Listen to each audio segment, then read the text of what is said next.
दोस्तों कहते हैं कि आमतौर पे कि कितना भी कड़ी कोशिश करने के बाद अपने समय को कब्जे में कर लो, लेकिन समय किसी को इंतजार नहीं करता।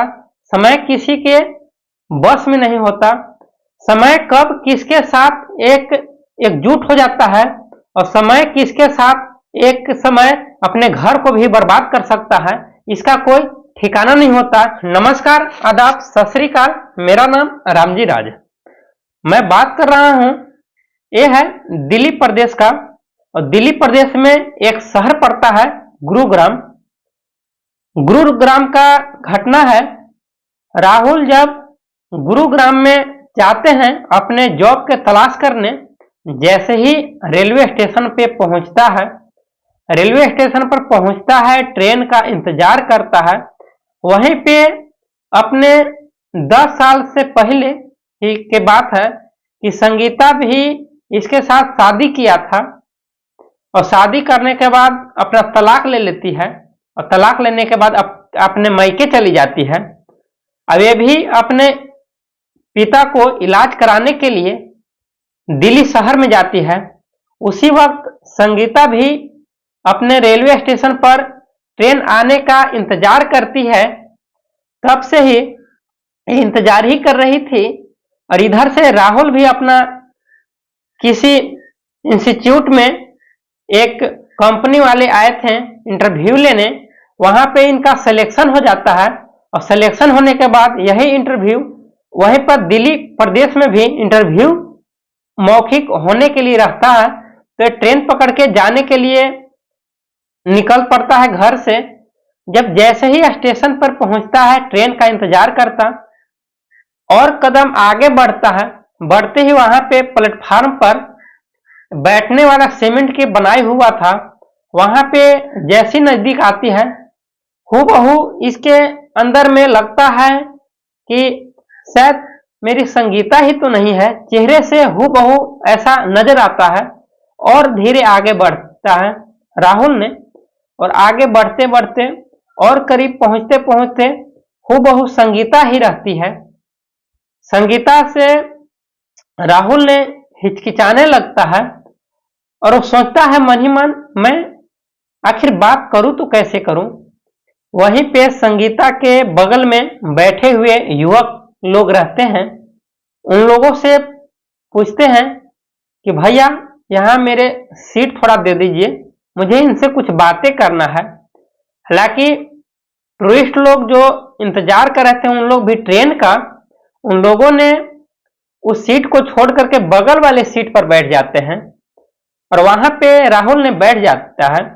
और बैठने के बाद राहुल ने संगीता से पूछती है कि संगीता बताओ, तुम कहां जा रही हो, तुम्हारी दशा कैसी है।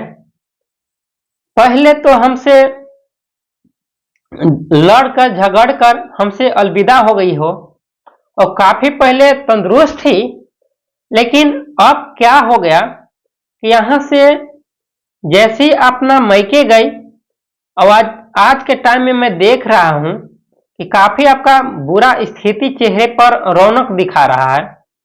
क्या है, अब काफी आप पतली दुबली हो गई हो। संगीता ने कुछ नहीं बोल पाती है, चुप रहती है। फिर राहुल ने दोबारा पूछने का कोशिश करता है कि संगीता बताओ तो सही, तुम जा कहां रही हो। संगीता ने बहुत मधुर आवाजों में बोलती है कि मैं क्या बताऊं, मैं तो दिल्ली शहर में जा रही हूं अपने पिता के इलाज कराने के लिए। हमारे पिता जो हैं एम्स में भर्ती हैं, काफी तकलीफें झेल रहे हैं अपने बीमारियों को लेकर के। मैं उन्हीं को सिलसिले में जा रही हूं एम्स हॉस्पिटल में अपने पिता को देख रेख करने के लिए। वहां पे हमारे भाई भी मौजूद हैं। संगीता के भाई काफी अपने शहर में ही काम करते थे, और एक भाई दिल्ली शहर में काम करते हैं। काम अच्छी तरीके से चल रहा था, लेकिन दोनों भाई आवारा थे, इस वजह से पैसे को अच्छी तरीके से नहीं रखते थे। वो जो भी पैसे कमाते और पैसे इधर उधर करके बहला फुसला करके कुछ शराब पी लेते, कभी किसी को दे देते, ऐसी करके वो नशे में चूर होकर सारा पैसा बर्बाद हो जाता था। हालांकि वो काफी परेशान होने लगती है और संगीता ने भी इधर राहुल से पूछती है कि आप बताओ आप कहाँ जा रहे हैं। राहुल ने जवाब देता है, दरअसल मेरा एक इंस्टीट्यूट में वैकेंसी आई थी, कंपनी वाले ने, वहां पे मैंने इंटरव्यू दिया, इंटरव्यू में मैंने पास हो गया और इसी इंटरव्यू के लिए दोबारा मुझे दिल्ली प्रदेश में ही गुड़गांव में बुलाया जा रहा है। वहां पर भी मुझे इंटरव्यू लिया जाएगा, इंटरव्यू लेने के बाद सिलेक्शन होगा, इसके बाद मेरा पोस्टिंग दी जाएगी। काफी देर से वार्तालाप होता रहता, धीरे धीरे तब तक ट्रेन आ जाती है। ट्रेन में झट से ही राहुल ने अपने उसी भीड़ में दौड़ते हुए अपने एक बोगी में घुसता है। जनरल का टिकट कटा रखे थे दोनों ने ही। जैसे घुसते हैं, संगीता ने उस राहुल को उस बोगी में जाते हुए देखता है, संगीता भी उसी बोगी में घुस जाती है और जैसे ही राहुल अपने बोगी को पर सीट पर बैठता है और बगल वाले सीट को भी कब्जा कर लेता है कि संगीता आएगी तो हमारे बगल में बैठेगी। हालांकि संगीता बगल में बैठती है, उसके पास नहीं बैठती है। तब राहुल ने पूछता है, क्या बात है, मैं तुम्हारे लिए मैं सीट को जब्त करके रखा हूं, आ जाओ यहां बैठ जाओ, कुछ बातें होंगे।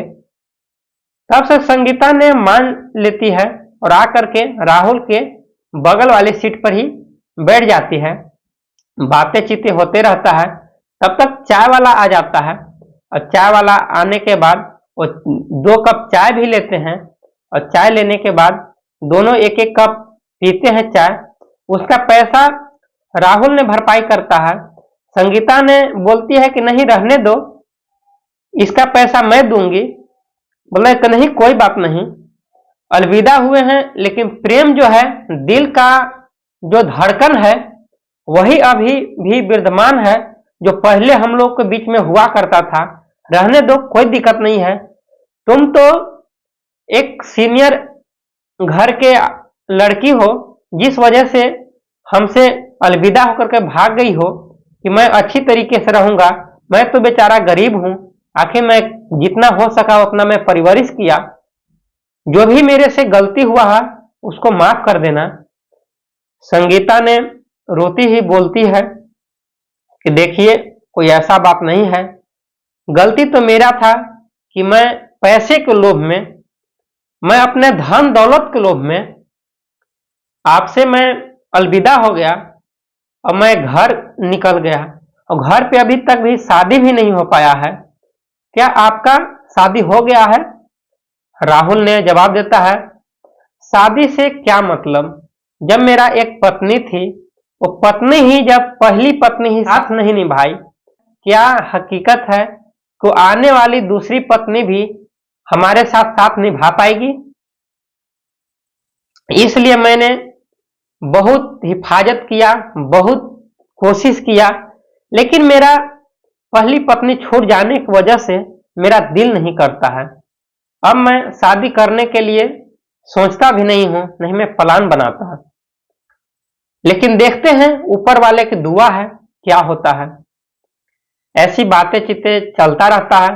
तब तक राहुल ने संगीता से पूछते हैं, संगीता तुम बताओ, तुम्हारी मम्मी पापा कैसे हैं?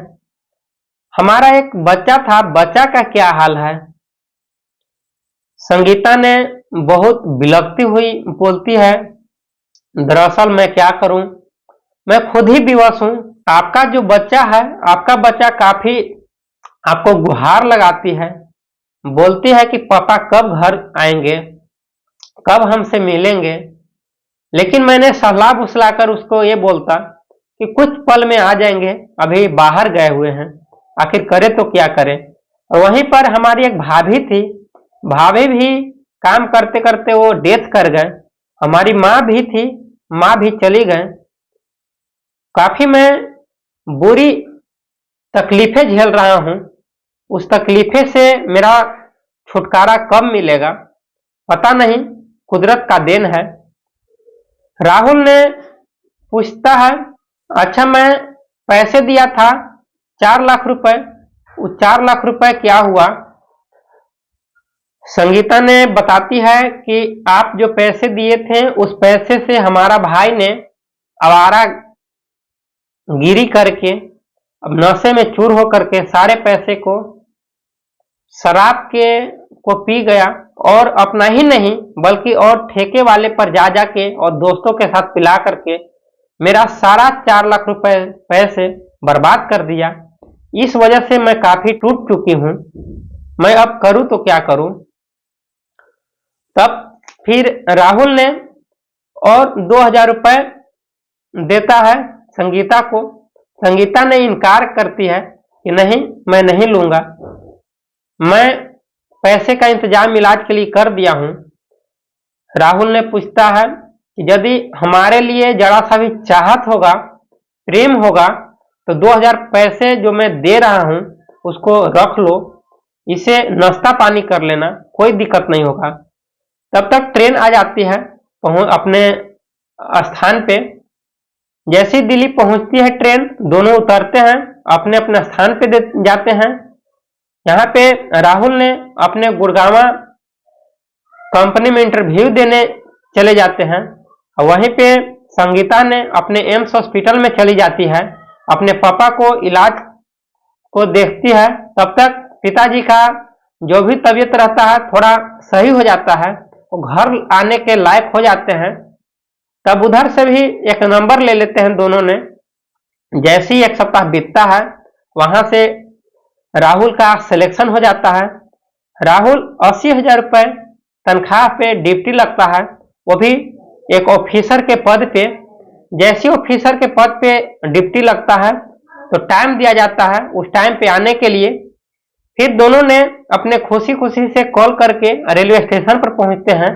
अब सारी बात ब्याह करते हैं कि मैंने जो भी इंटरव्यू दिया मैंने पास हो गया, और पास होने के बाद काफी अच्छा रकम भी मिल रहा है, 80,000 रुपये मिल रहा है हर मंथ का, जो कि मेरा इतना सपना भी नहीं था। मैंने इतना उम्मीदें भी नहीं रखा था कि क्या शायद मेरा इतना पैसे मिल सकता है, लेकिन आज मेरा इतने बड़ा पोस्टिंग हो गया है। मैं 1 सप्ताह के बाद मैं दोबारा दिल्ली आऊंगा, अपने ऑफिसर के पद पे मैं काम करूंगा। ट्रेन में बैठते हैं, दोनों में बातें चीतें होते रहता है। तब जैसे ही ट्रेन से नीचे उतरते हैं, अपने स्थान पे गांव पे पहुंचते हैं, तब फिर संगीता ने अपने रोती हुई राहुल से बोलती है कि दरअसल जो भी पहले का जो गलती था मेरा ही गलती था। अब मेरा जो पांव है वो घर जाने का मन ही नहीं कर रहा। मेरा कदम जो है हर समय मायके जाने का, एक कदम आगे बढ़ने का इजाजत नहीं दे रहा है। जो भी कर रहा है वो ससुराल जाने का इजाजत कर रहा। आखिर में करे तो क्या करे? राहुल ने बोलता है कि मैंने तो पहले भी मना नहीं किया था और नहीं आज भी मना कर रहा हूं, लेकिन तूने अपने पैसे के बल पे अपने औकात दिखा दी थी, तो मैं क्या करूं? चाहती हो हमारे घर में आने के लिए तो आ जाओ, कोई दिक्कत नहीं है। मैं जैसे पहले परिवारिश किया था वैसे आज भी करूंगा। बात रहा बेटी के, तो बेटी के आप चाहो उस बेटी को करना क्या है? संगीता ने बोलती है कि बेटी हमारे मायके में एक स्कूल में दाखिल है, वहां पर ही पढ़ाई करती है। मैं क्या करके लाऊंगा, साथ में ही रहेंगे। तब से ये ऑटो बुक करते हैं दोनों ने। ऑटो बुक करके दोनों साथ में ही उसी अपने राहुल ने अपने ससुराल पहुंचते हैं। नाश्ते पानी होता है। अगले दिन उस बेटी को लेकर के अपने घर आते हैं। घर आने के बाद काफी खुशहाली तरीके से रहते हैं। उस बेटी को अपना ही इलाके में एडमिशन कराते हैं और दोनों खुशहाल तरीके से जीवन व्यतीत करते हैं। दोस्तों, एक कहानी जो है आपका घर बिगाड़ने के लिए नहीं है। यदि आपका घर बिगड़ रहा है, आपका गांव परेशान है, आपका चरित्र परेशान है, आपका परिवार ऐसा उलझ रहा है तो ऐसा ना कि घर से ही भाग जाए, घर को ही बंटवारा कर दे, घर को ही अलविदा करके तार तार कर दे। ऐसा नहीं, लोग सुबह से भटकते हैं और शाम के यदि घर आ जाते हैं तो परिवार भागा हुआ नहीं कहलाता, क्योंकि ये यदि बिना कहे पूछे लड़ाई झंझट करके और भाग जाते हैं तो वैसे सिलसिले में भागा हुआ कहलाता है। इसलिए ऐसा न करें। ऐसा करने में नहीं तो समाज इजाजत देता है, नहीं हमारा दिल इजाजत देता है। जो भी गलती करते हैं हमारा खुद पर ही भरोसे रहता है कि मैंने गलती कहाँ कर रहा हूँ। इसलिए आप लोग भी गलती न करें। जितना हो सके अपने परिवार को एकजुट करके समेट करके रखें। दोस्तों, इस कहानी के सुनने के बाद आप लोग को क्या ऐसा लगा, इसके माध्यम से कमेंट बॉक्स में जरूर बताएं और इस वीडियो को लाइक और सब्सक्राइब करें। जय हिंद दोस्तों।